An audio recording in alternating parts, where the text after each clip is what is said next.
오늘도 새벽 야화를 찾아주신 여러분, 감사합니다. 구독과 좋아요를 누르시고 행운을 받아가세요. 새벽 야화의 재밌는 이야기 시작합니다. 내년이 또 쓸데없는 짓을 하고 있구나. 감히 천한 것 주제에. 서슬퍼런 고함 소리가 정적을 갈랐답니다. 마당 한 구석에서 풀잎으로 작은 새 모양을 엮고 있던 옥단의 작은 어깨가 화들짝 떨렸지요. 손에 들고 있던 풀잎새가 힘없이 바닥으로 떨어졌습니다. 도련님, 소희는 그저 옥단이의 목소리는 모기 소리만큼이나 작았답니다. 15 소녀의 눈에는 이미 두려움이 가득했지요. 그저 뭐. 내년 분수를 잊고 어디서 아씨 흉내라도 내는 것이냐? 천한 종려는 종년답게 굴어야 할 것을. 채화 씨의 오랍이 김학수였답니다. 그는 여동생 채화보다 6살 위였으나 그 오만방자함은 하늘을 찔렀지요.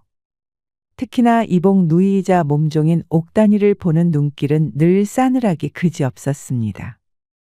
오라버니, 또 옥단이를 괴롭히시는 겁니까? 방에서 뛰쳐나온 채화가 옥단이 앞을 막아서며 학수에게 따져 물었답니다. 봄날 작약꽃처럼 화사한 얼굴에는 이미 노기가 서려 있었지요. 채화야, 너는 빠지거라. 저 천한 것이 내 곁에 있으니 점점 분수를 모르고 날뛰는 것이 아니냐? 어디 종년이 아씨들처럼 한가롭게 놀이를 즐긴단 말이냐? 옥단이가 만든 것이 얼마나 예쁜데요. 오라버니야말로 어찌 그리 마음이 좁으십니까? 마음이 좁다니? 나는 이 집안의 기강을 바로잡으려는 것이다. 아비도 없는 것들이 어미 치마폭에 쌓여 오냐오냐 자라니 이 모양 이 꼴이 된 게 아니냐? 학수의 막말에 채화의 얼굴이 하얗게 질렸습니다. 이렇듯 김 참판댁의 아침은 조용할 날이 없었답니다. 한양에서도 뼈대 굵기로 소문난 김 참판댁이었으나 참판 어른이 몇 해 전 오랜 지병으로 세상을 뜨고 옥단이의 어미마저 딸을 낳고 얼마 안 되어 산후탈로 눈을 감은 뒤로는 집안의 웃음소리가 줄어든 지 오래였지요. 김 참판에게는 본부인 이씨 소생으로 학수와 채와 두 남매가 있었고 옥단이는 참판이 몸종에게서 본 딸이었답니다. 종모법이라는 것이 무서워 아비가 같을지언정 어미의 신분을 따라 옥단이는 날 때부터 노비의 굴레를 써야 했지요. 홀로 남은 참판 부인 이씨는 마음 한구석이 늘 시렸습니다. 옥단이가 비록 천출이라 하나 죽은 남편의 피를 이은 아이여 태어나자마자 어미를 잃은 것이 가여워 제 딸 채화와 함께 거두어 보살폈답니다. 채화 씨 또한 옥단이를 친동생처럼 아끼고 살뜰히 챙겼으니 두 아이는 마치 한 뿌리에서 난 두 송이 꽃처럼 서로 의지하며 자랐지요. 어린 시절 채화는 옥단이에게 몰래 그를 가르치고 음식을 나눠 먹었으며 추위에 떠는 옥단이의 발을 밤새 주물러 주기도 했답니다. 그 온기를 옥단이는 평생 잊지 못했지요. 허나 학수는 달랐습니다. 그는 옥단이가 아비의 피를 이었다는 사실보다 어미가 다른 노비 계집이라는 꼬리표에만 집착했지요. 어린 옥단이가 채화와 함께 글 공부를 하는 것을 보면 책을 빼앗아 아궁이에 던져버리기 일쑤였고 채화가 아끼는 물건을 옥단이가 만지기라도 하면 내년이 감히 아씨 물건에 손을 대? 라며 매섭게 손찌검을 하려들어 채화가 울며 불며 막아서야 했답니다. 방금 전 옥단이가 만들던 풀잎새처럼 옥단이의 작은 손재주조차 학수의 눈에는 가시였지요. 이씨 부인이 타일러도 학수의 삐뚤어진 마음은 여전했답니다.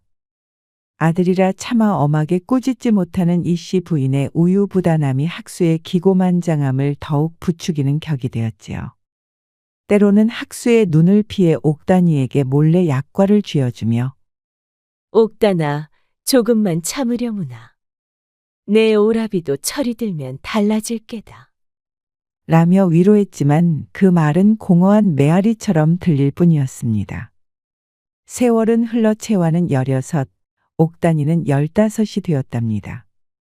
어느덧 홍기가 찬 처녀들이었지요. 학수는 이제 집안의 가장 노릇을 하겠다며 더욱 기세등등해졌습니다. 하루는 작심한 듯 이씨 부인과 채화를 불러 앉히고는 훈계를 늘어놓았지요. 어머니, 그리고 채화야. 이제 옥단이 저 아이도 다 컸으니 제 분수를 알게 해야 합니다. 언제까지고 아씨 행세를 하게 둘 수는 없는 노릇 아니겠습니까?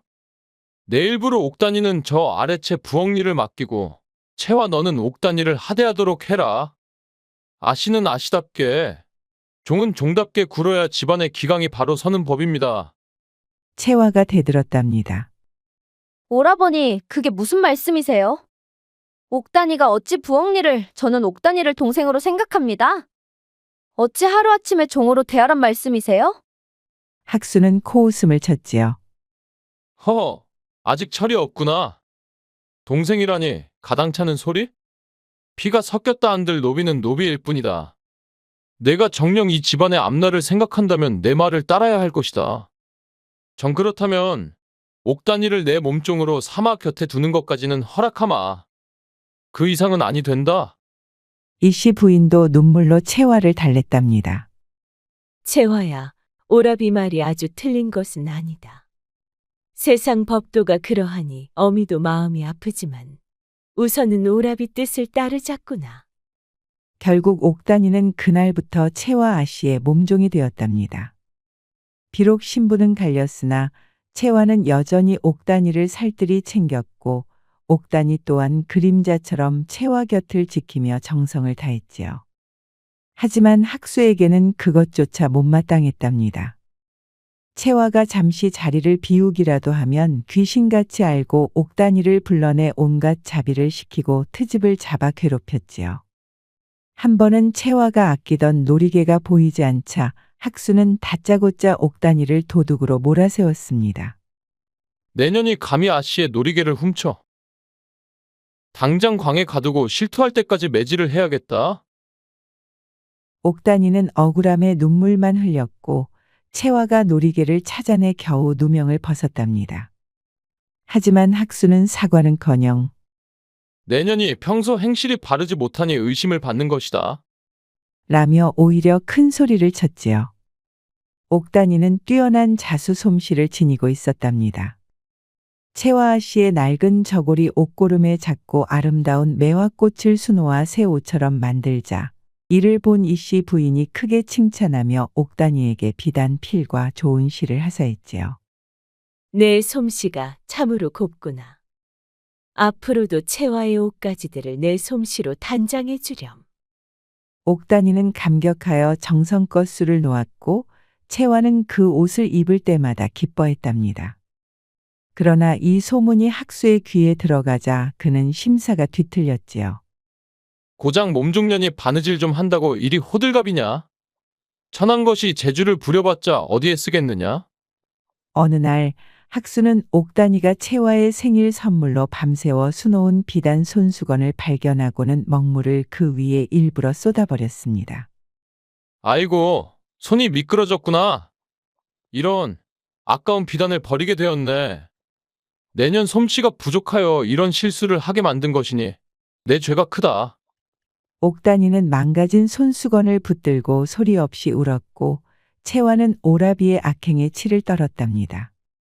어느 겨울 학수는 부친으로부터 물려받은 귀한 벼루를 몹시 아꼈습니다.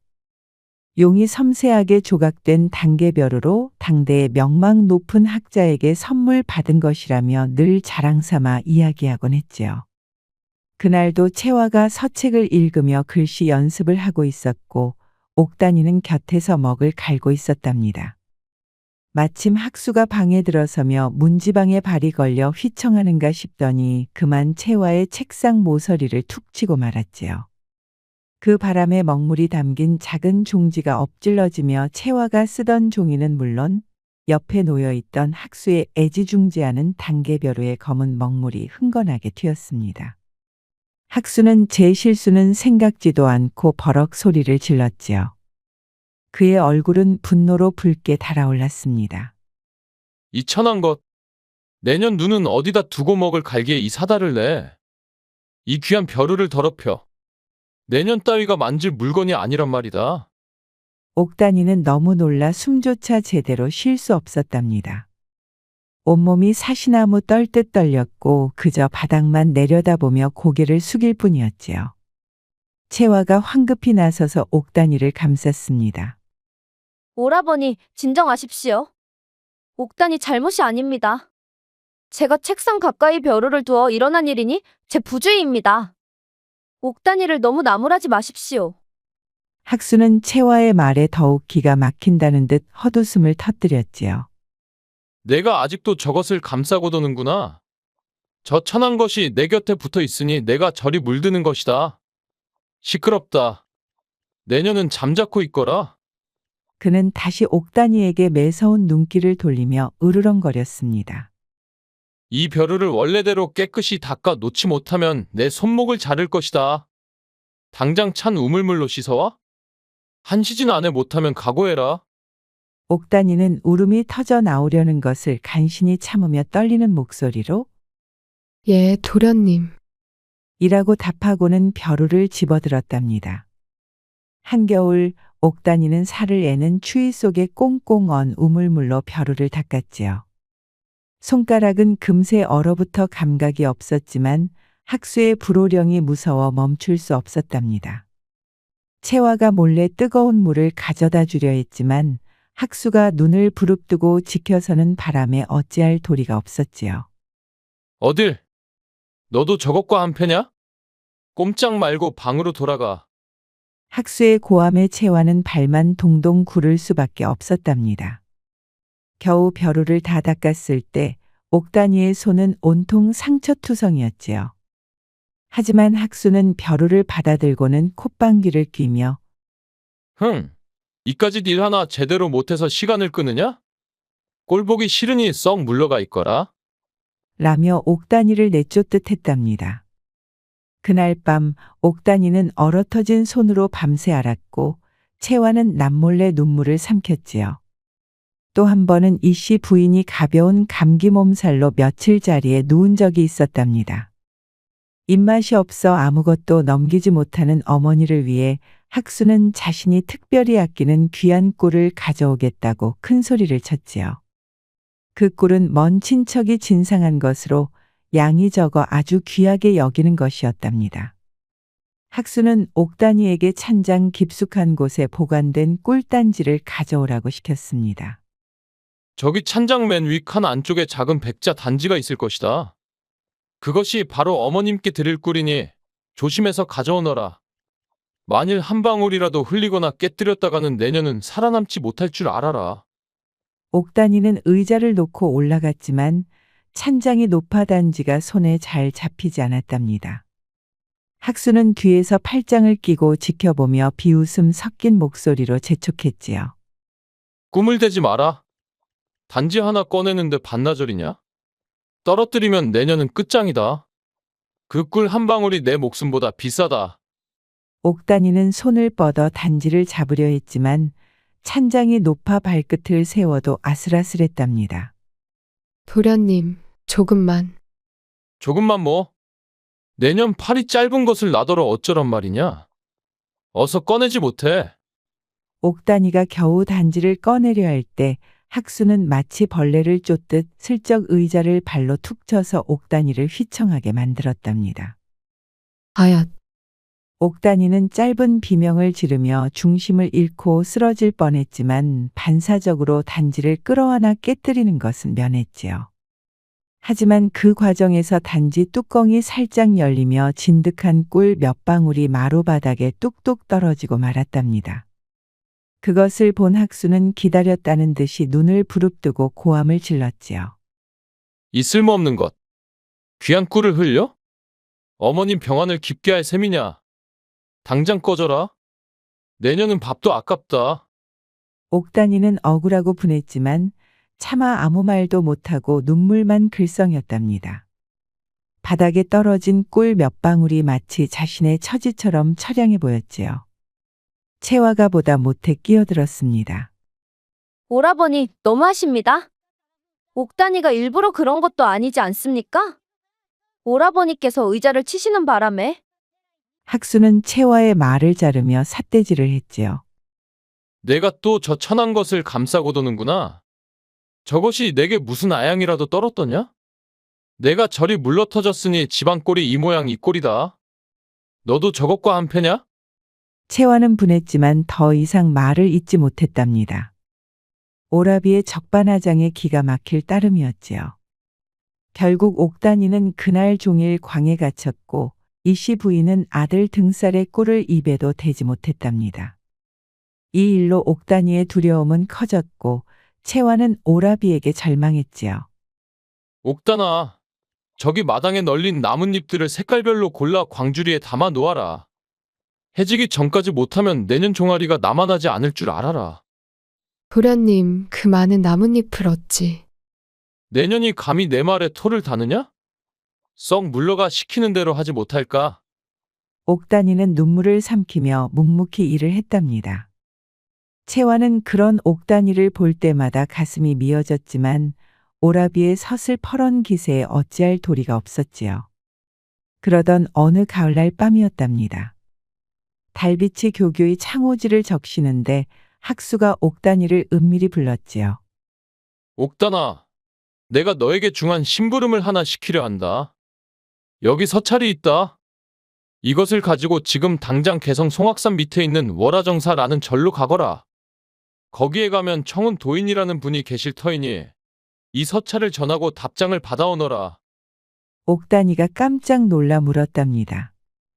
도련님, 지금 밤이 깊었고 개성까지는 닷새 길은 좋게 걸릴 터인데 어찌 지금 가라 하십니까? 날이 밝으면 떠나도 되지 않겠습니까? 학수가 눈을 부라리며 말했지요. 잔말 말고 시키는 대로 해라. 일이 아주 급하다. 내년 발이 느려 답답하니 내가 특별히 말 한 피를 내어주겠다. 그리고 오가는 길에 쓸 노자도 넉넉히 챙겨줄 것이니 지체 말고 속히 다녀오너라. 혹여길에서 무슨 일이 생길지 모르니 월화정사에서 하룻밤 묵고 와도 좋다. 내가 채화에게는 잘 말해둘 것이니 걱정 말고 떠나거라. 평소 괴롭히기만 하던 학수가 말을 내어주고 노자까지 챙겨주며 걱정하는 듯한 말을 하니 옥단이는 어리둥절했답니다. 해가 서쪽에서 뜨려나? 도련님께서 웬일로 이리 친절하시지? 하지만 감히 거역할 수 없어 서찰을 품에 넣고 말에 올랐지요. 떠나기 전 채화는 옥단이 손에 작은 은장도와 약재가 든 주머니를 쥐어주며 눈물로 당부했답니다. 옥단이가 어둠 속으로 사라지자 학수는 음흉한 미소를 지었지요. 그리고는 자신의 신복 하인인 막손이를 불렀습니다. 막손이는 학수의 손발이 되어 온갖 굳은 일을 도맡아 하는 자였답니다. 막소나, 옥단이 년이 개성으로 떠났다. 너는 지금 즉시 말을 달려 옥단이보다 먼저 까치고개에 숨어 있다가 그년이 당도하거든 알지? 학수가 눈짓을 하자 막손이가 비열하게 웃으며 답했지요. 염려 마십시오, 도련님. 그년이 고개를 넘기 전에 소리 소문 없이 처리하고 오겠습니다.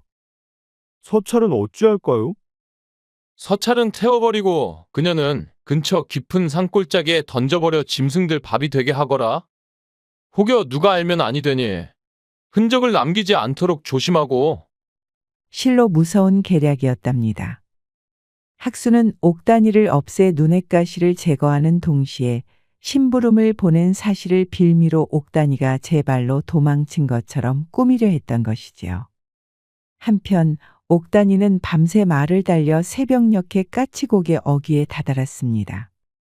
험준하기로 이름난 고갯길이라 말에서 내려 고삐를 잡고 조심조심 올라가고 있었지요. 고갯마루에 다다를 즈음 짙은 안개가 자욱하게 깔려 한 치 앞도 분간하기 어려웠답니다. 이런 날씨에 길을 잃으면 어쩌나 불안한 마음으로 발걸음을 재촉하는데 갑자기 길섭 숲속에서 괴한 두 명이 뛰쳐나와 옥단이의 앞을 가로막았지요. 복면을 하고 손에는 날카로운 단도를 든 채 살기를 뿜어내고 있었답니다. 그중 하나가 바로 막손이었지요. 내년이 옥단이냐? 우리 도련님의 명을 받들러 왔다. 순순히 목숨을 내놓는다면 고통 없이 보내주마. 옥단이는 너무 놀라 비명조차 지르지 못했답니다.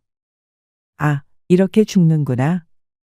눈앞이 캄캄해지는데 갑자기 어디선가 호랑이 울음소리 같은 고함이 터져나왔지요. 이놈들! 대낮부터 부녀자를 겁탈하려 드느냐? 소리와 함께 장정 하나가 바람처럼 나타나 괴한들에게 달려들었답니다. 그는 사냥꾼 차림을 하고 있었는데 손에는 사람 팔뚝만 한 몽둥이를 들고 있었지요. 어찌나 용맹하고 날쌘지 눈 깜짝할 사이에 괴한 둘을 때려 눕혔답니다. 막손이와 다른 괴한은 혼비백산하여 주랭랑을 쳤지요. 정신을 차린 옥단이가 사냥꾼에게 엎드려 절하며 말했답니다. 셋내의 목숨을 구해주셨으니 이 은혜를 어찌 갚아야 할지 모르겠습니다. 나리께서는 어디에 사시는 뉘시옵니까? 사냥꾼은 호탕하게 웃으며 옥단이를 일으켜 세웠지요. 뭘 이런 일로? 나는 이 근처 산에서 짐승을 잡으며 홀어머니를 모시고 사는 박서방이라 하오. 보아하니 아가씨는 양갓집 귀수 같은데 어찌 이런 험한 길을 혼자 가시오? 옥단이는 차마 자초지종을 다 말할 수 없어 급한 심부름으로 개성에 가는 길이라고만 둘러댔답니다. 박서방은 고개를 끄덕이며 말했지요. 이 고개는 워낙 험하고 도적도 심심치 않게 출몰하는 곳이오. 아가씨 혼자 보내기가 불안하니 내가 개성 어기까지 바래다 드리리다. 옥단이는 거듭 사양했지만 박서방의 고집을 꺾을 수 없었답니다. 그렇게 박서방의 호의를 받으며 옥단이는 무사히 개성에 도착할 수 있었지요. 월화정사를 찾아 청운 도인에게 서찰을 전하니 도인은 서찰을 읽고는 잠시 눈을 감고 생각에 잠기더니 답장 대신 작은 비단 주머니 하나를 옥단이에게 건네주었답니다. 청운 도인은 옥단이의 얼굴을 유심히 살피더니 내 관상에는 물의 기운이 강하나 불의 시련 또한 만만치 않겠구나. 허나 물은 결국 불을 이기는 법. 마음속 등불을 꺼뜨리지 않는다면 능히 헤쳐나가리라. 라는 의미심장한 말을 덧붙였지요. 이것을 너를 보낸 이에게 전하고 절대로 도중에 열어보지 말라고 이르거라. 그리고 내게 한 가지 당부할 말이 있다.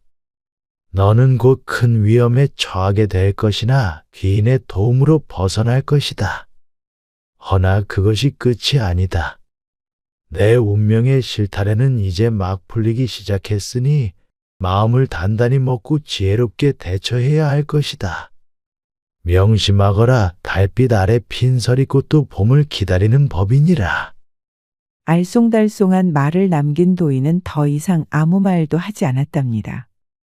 옥단이는 불안한 마음으로 박서방의 배웅을 받으며 한양으로 향했지요. 한편 한양 김참판댁에서는 난리가 나 있었답니다.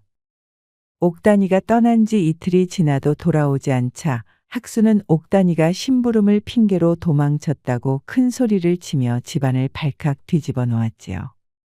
채화아 씨는 옥단이가 그럴 리 없다며 눈물로 밤을 지새웠고 이씨 부인도 근심으로 얼굴이 반쪽이 되었답니다. 어머니, 보십시오. 제가 뭐라 했습니까?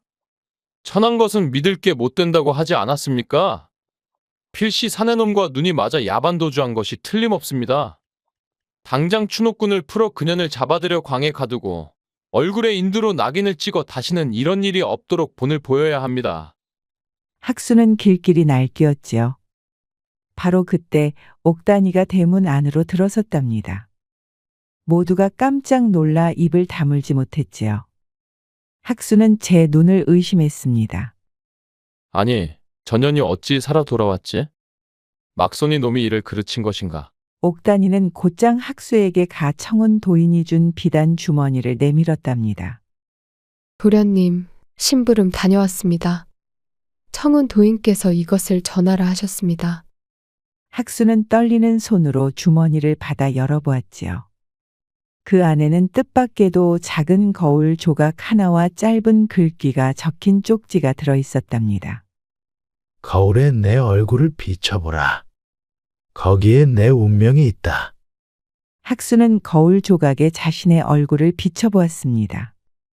순간 거울 속 자신의 얼굴이 흉측한 귀신의 형상으로 변하는 듯한 착각에 빠져 소스라치게 놀라 거울을 떨어뜨렸지요.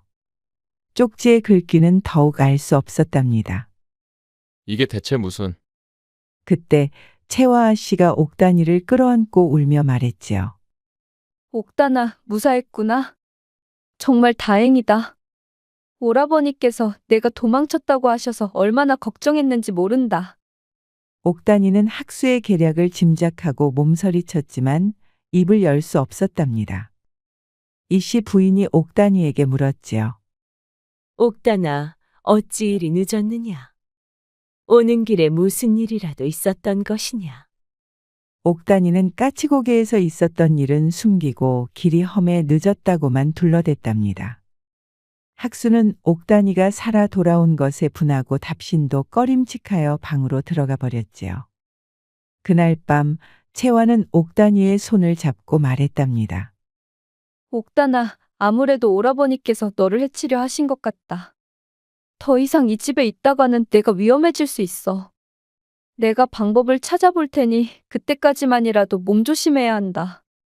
며칠 뒤 채화는 결심한 듯 자신의 패물함을 들고 나와 옥단이에게 말했지요. 옥단아, 이것들을 팔아 내 속량 값을 마련하자. 내가 자유의 몸이 되면 멀리 안전한 곳으로 떠나 새 삶을 시작하는 거야. 옥단이는 눈물을 흘리며 고개를 저었답니다. 아씨, 어찌 아씨의 귀한 패물을 저 때문에 그럴 수는 없습니다. 아니, 나는 괜찮다. 나에게는 이 폐물보다 내가 훨씬 더 소중해. 어서 이것들을 저작거리 전장에 내다 팔아 돈으로 바꿔오너라. 하지만 이 계획은 학수의 귀에 들어가고 말았답니다. 학수는 불같이 화를 내며 채화를 꾸짖었지요. 내가 정녕 미쳤구나. 어디 노비 따위를 위해 내 패물을 팔아? 절대 아니 된다. 옥단이는 이 집 재산이다. 내 마음대로 처분할 수 없어. 이씨 부인도 난처한 표정으로 채화를 말렸답니다. 채화야, 내 마음은 알겠다만 오라비 말이 맞다. 속량은 그리 쉬운 일이 아니야. 더구나 학수가 반대하는 이상. 채화는 절망하며 밤마다 눈물로 옥단이를 걱정했지요. 그렇게 며칠이 흐른 어느 날 밤 채화의 방에 몰래 이씨 부인이 찾아왔답니다. 그리고는 작은 책자 하나를 건네주며 낮은 목소리로 말했지요. 채화야, 이것은 우리 집안의 노비안이다.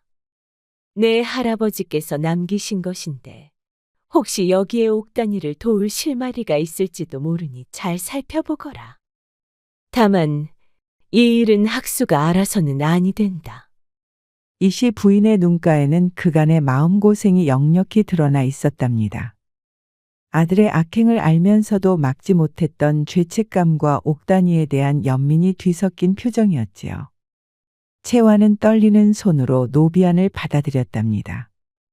등불 아래 밤새도록 노비안을 뒤지던 채화는 마침내 놀라운 사실을 발견했지요. 옥단이의 어머니, 그러니까 김참판의 몸종이었던 그 여인은 본래 양가의 딸이었으나 집안이 역모에 휘말려 몰락하면서 관노가 되었다가 김참판의 할아버지, 즉 채화의 증조할아버지에게 하사된 것이었답니다. 중요한 것은 당시 법도에 따르면 역모로 인해 노비가 된 경우라 할지라도 3대가 지나면 면천될 수 있다는 조항이 희미하게나마 기록되어 있었던 것이지요.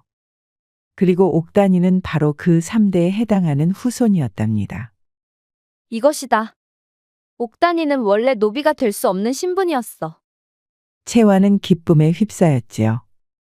다음 날 아침 채화는 이씨 부인과 학수를 한자리에 모이게 하고는 노비안을 펼쳐 보이며 자신이 알아낸 사실을 또랑또랑하게 밝혔답니다. 어머니, 그리고 오라버니. 여기 증조할아버님께서 남기신 노비안을 보십시오. 옥단이의 외증조모께서는 본래 양인이셨으나 억울하게 노비가 되셨고 법도에 따르면 옥단이는 마땅히 면천되어야 할 신분입니다. 따라서 옥단이는 우리 집 노비가 될 수 없습니다. 학수는 얼굴이 벌개져서 소리쳤지요. 그게 무슨 해괴한 소리냐?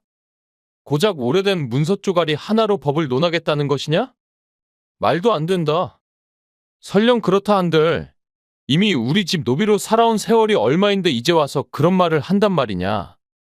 하지만 이 씨 부인은 채화의 말을 듣고 깊은 생각에 잠기더니 이윽고 결심한 듯 입을 열었답니다. 학수야, 채화 말이 맞는 것 같다. 나도 어렴풋이 그런 이야기를 들은 기억이 나는구나. 옥단이 어미가 참으로 딱한 사람이었지. 법도가 그러하다면 마땅히 따라야 할 것이다. 옥단이는 오늘부로 우리 집 노비가 아니다. 자유의 몸이니 원하는 곳으로 떠나도 좋다. 이 씨 부인은 오랜 망설임 끝에 내린 결정에 스스로도 후련함을 느끼는 듯했지요. 학수는 분했지만 어머니의 단호한 결정과 증거 앞에 어쩔 수 없이 입을 다물었답니다. 그리하여 옥단이는 꿈에도 그리던 자유를 얻게 되었지요. 채화와 옥단이는 부둥켜 안고 기쁨의 눈물을 흘렸답니다. 이 씨 부인은 옥단이에게 그동안의 노고에 대한 품삯과 함께 두둑한 전별금을 챙겨주며 앞날을 축복해 주었지요. 옥단아, 그동안 고생 많았다. 이제 헐월 나라 내 뜻대로 살아가거라. 혹여 어려운 일이 생기거든 언제든 나를 찾아오너라. 옥단이는 채화에게 몇 번이고 절을 하며 감사를 표했답니다. 아씨, 아니, 이제는 언니라고 불러도 되겠지요? 이 은혜를 평생 잊지 않겠습니다. 채화도 눈물을 글썽이며 옥단이의 손을 잡았지요. 옥단아, 내 동생아.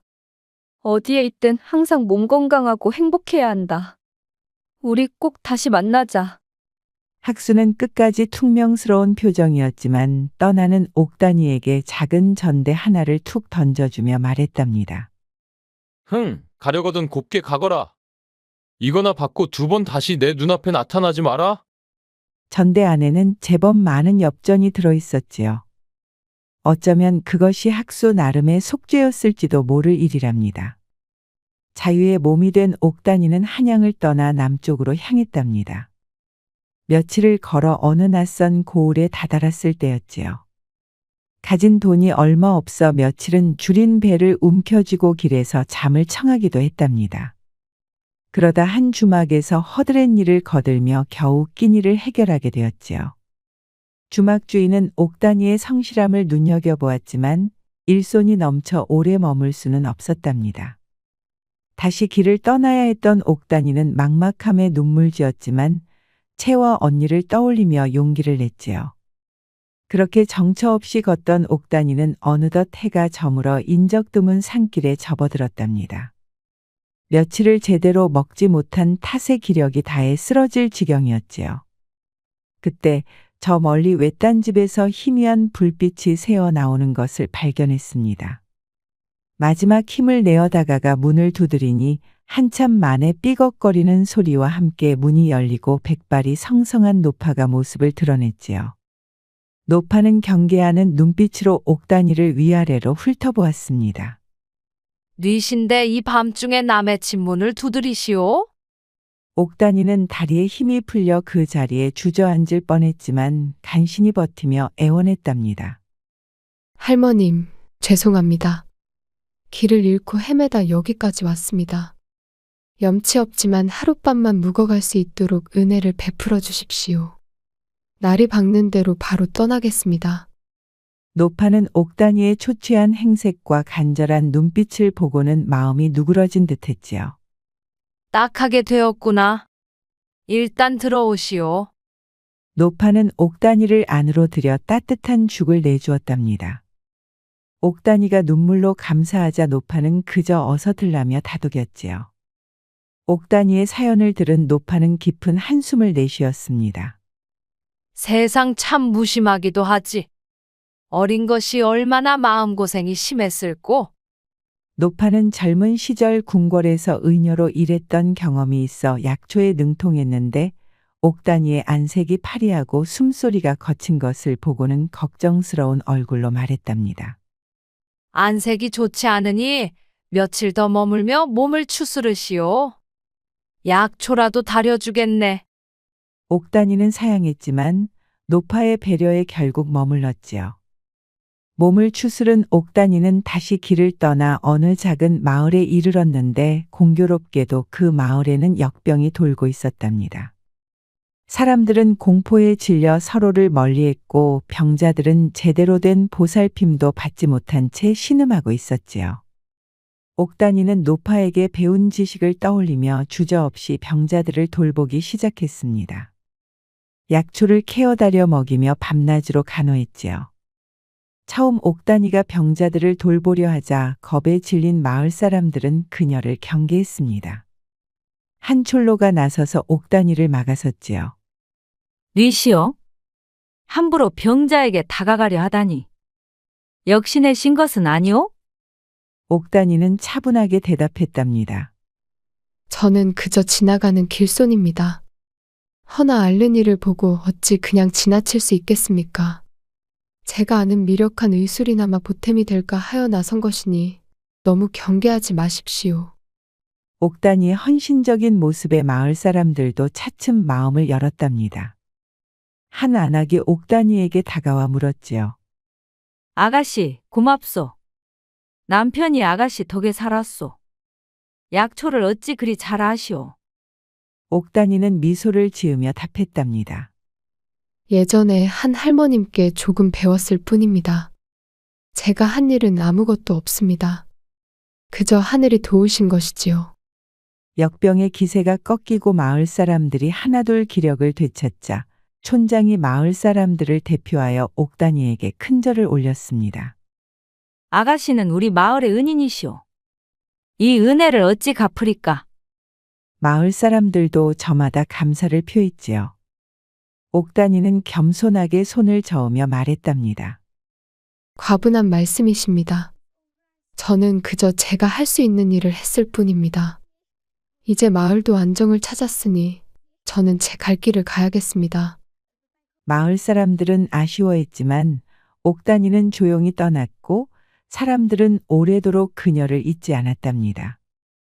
마침 장날이라 장터는 사람들로 북적였고 옥단이는 혹시나 일자리를 구할 수 있을까 하여 장터를 기웃거렸습니다. 그런데 주막 한편에서 시비가 붙어 소란이 일고 있었지요. 한 상인이 다른 상인에게 돈주머니를 도둑 맞았다며 삿대질을 하고 있었고 지목당한 상인은 억울함을 호소하고 있었답니다. 포졸까지 출동하여 옥신각신하는 와중에 하필이면 옥단이가 그 근처에 있었다는 이유로 엉뚱하게 도둑의 공범으로 몰릴 위기에 처했지요. 행색이 초라하고 의지할 곳 없어 보이는 옥단이를 만만하게 본 것이랍니다. 옥단이는 당황하여 어쩔 줄 몰라 했지요. 저는 아무것도 모릅니다. 방금 이 마을에 도착했을 뿐입니다. 하지만 아무도 그녀의 말을 믿어주려 하지 않았답니다. 그때 군중 속에서 익숙한 목소리가 들려왔지요. 잠깐! 그 아가씨는 내가 아는 사람이오. 절대 도둑질을 할 사람이 아니오. 목소리의 주인공은 다름 아닌 박서방이었답니다. 그는 사냥한 짐승의 가죽을 팔러 장에 왔다가 우연히 이 광경을 목격한 것이지요. 박서방은 당당하게 나서서 옥단이의 결백을 주장했고 그의 용모와 기세에 눌린 포졸들은 함부로 옥단이를 다그치지 못했답니다. 마침 진짜 도둑이 다른 곳에서 붙잡혔다는 소식이 전해지면서 옥단이는 간신히 누명을 벗을 수 있었지요. 박서방은 옥단이를 데리고 주막을 나와 자초지종을 물었답니다. 옥단이가 자유의 몸이 되어 새 삶을 찾아 나선 길임을 알게 된 박서방은 진심으로 기뻐하며 자신의 고향으로 함께 가자고 제안했지요. 내 홀어머니를 모시고 사는데 아가씨처럼 착하고 바른 사람이라면 우리 어머니도 분명 좋아하실 것이오. 내 비록 가진 것은 없으나 아가씨를 굶기지는 않을 자신이 있어. 옥단이는 박서방의 진심에 감동하여 그의 제안을 받아들였답니다. 두 사람은 함께 박서방의 고향으로 향했지요. 산 좋고 물 맑은 작은 마을이었답니다.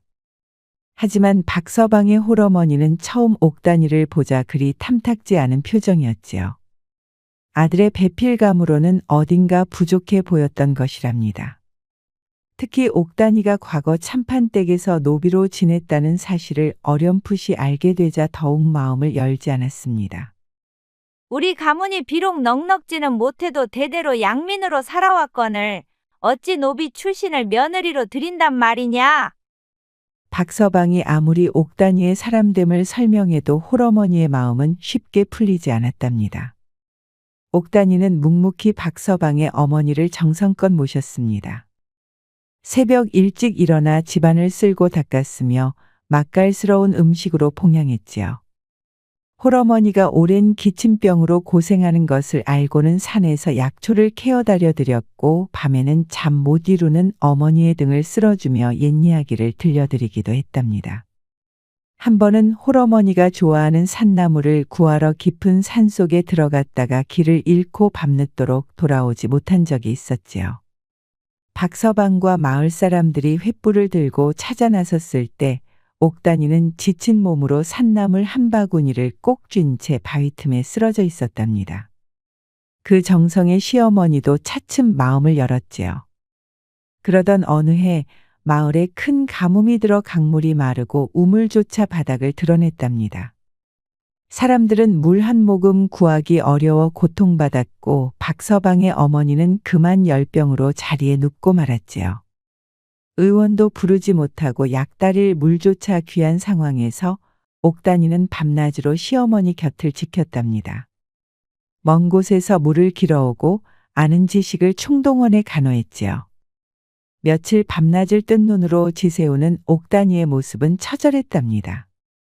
박서방은 그런 옥단이를 보며 눈시울을 붉혔고 마을 사람들 또한 옥단이의 효심에 감탄했지요. 마침내 옥단이의 지극한 정성이 하늘에 닿았는지 박서방의 어머니는 기적적으로 열이 내리고 기력을 회복하기 시작했습니다. 병상에서 일어난 홀어머니는 옥단이의 손을 잡고 눈물을 흘리며 말했지요. 아가야, 내가 너를 오해했구나.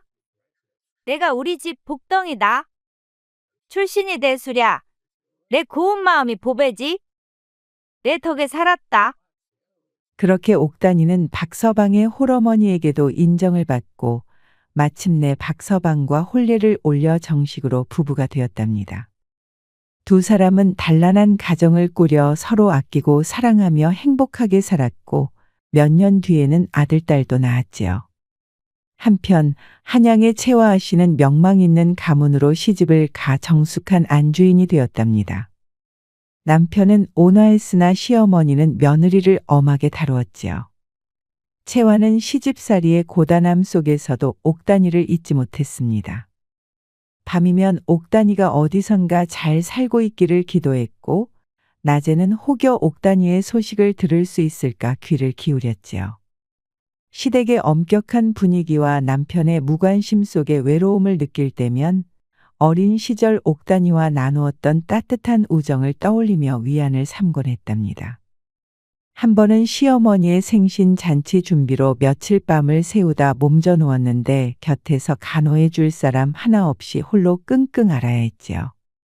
그때 문득 옥단이가 자신을 간호해 주던 따뜻한 손길이 그리워져 서러움의 눈물을 쏟기도 했답니다. 옥단이는 지금 어디서 어떻게 지내고 있을까?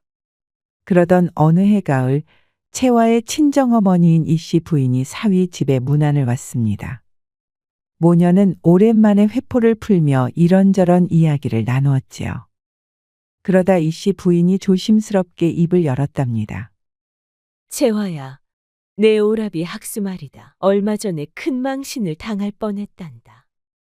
오라버니께서요? 무슨 일이 있었사옵니까? 예전에 옥단이를 해치려 했던 금악손이라는 하인이 있지 않느냐. 그놈이 다른 죄를 지어 관아에 붙잡혔는데 취조 중에 옛날 일까지 일부 발설할 뻔했던 모양이다. 내 오라비가 옥단이에게 무슨 짓을 하려 했는지 다행히 집안의 체면을 생각해 겨우 무마시켰지만 아주 큰일 날 뻔했지.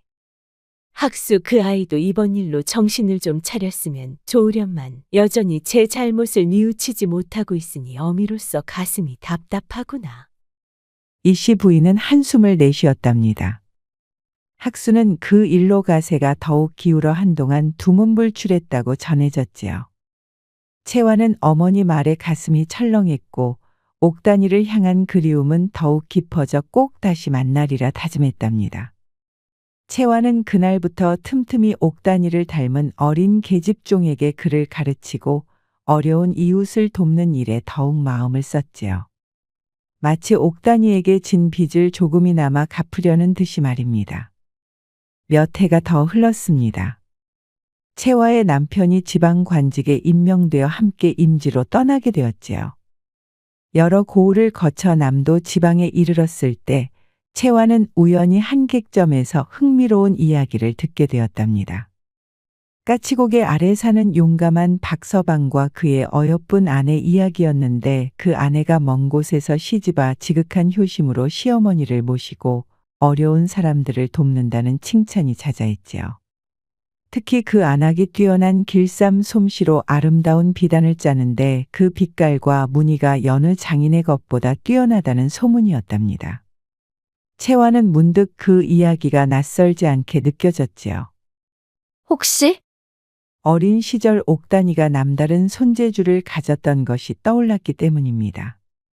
가슴이 두근거려 채화는 남편에게 청해 박서방이 산다는 마을을 수소문했답니다. 마침내 까치고개 아래의 작은 마을에 다다랐을 때 채화는 멀리서 보이는 한 초가집 앞에서 발걸음을 멈추었지요. 그곳에는 소문 속의 어여쁜 아내가 빨래를 널고 있었는데 그 모습이 꿈에서도 그리던 옥단이와 너무나도 닮아 있었답니다. 채화가 떨리는 목소리로 옥단아? 하고 부르자 빨래를 널던 여인이 깜짝 놀라 고개를 들었지요. 서로의 얼굴을 확인한 순간 두 사람은 달려가 부둥켜 안고 감격에 눈물을 쏟았답니다. 언니? 옥단아, 내 동생아. 정말 내가 맞구나. 이렇게 다시 만나게 되다니 꿈만 같구나. 옥단이는 채화를 극진히 대접했고 두 사람은 밤새도록 살아온 이야기를 나누었지요. 옥단이는 박서방과의 삶과 행복을, 채화는 시집살이의 어려움과 그리움을 털어놓았답니다. 언니, 그동안 얼마나 마음고생이 심하셨어요. 제가 곁에 있었더라면. 아니다, 옥단아. 내가 이렇게 잘 살고 있는 것을 보니 내 마음이 놓이는구나. 그것만으로도 나는 족하다.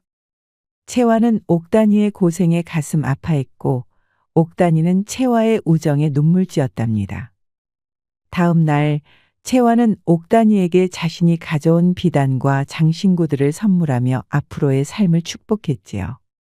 채화는 박서방에게 작은 일자리를 마련해 주려 애썼고 옥단이가 짠 비단은 채화 덕에 한양에서 인기를 끌어 살림도 넉넉해졌답니다. 옥단이는 그 수익으로 마을 아이들에게 글을 가르치는 서당을 열었지요. 자, 이야기는 이렇게 끝이 났습니다. 어떤가요? 사람의 운명이란 참으로 알 수 없는 것이지요. 질투와 모함 속에서도 꺾이지 않았던 옥단이의 선한 마음, 그리고 신분의 벽을 넘어 동생을 구하려 했던 채화 아씨의 용기와 지혜가 결국 해피엔딩을 만들어낸 것 아니겠습니까? 청운도인이 말했지요. 달빛 아래 핀 서리꽃도 봄을 기다리는 법이라고. 아무리 춥고 혹독한 시련이 닥쳐도 희망을 잃지 않고 꿋꿋이 견디다 보면 언젠가는 따뜻한 봄날이 찾아오는 법이랍니다. 그리고 거울에 비친 학수의 흉측한 모습은 결국 악한 마음은 제 자신을 가장 먼저 망가뜨린다는 교훈을 주는 것이겠지요. 즐거우셨다면 구독과 좋아요, 댓글 부탁드립니다. 다른 재밌는 이야기로 다시 돌아오겠습니다. 새벽 야화였습니다.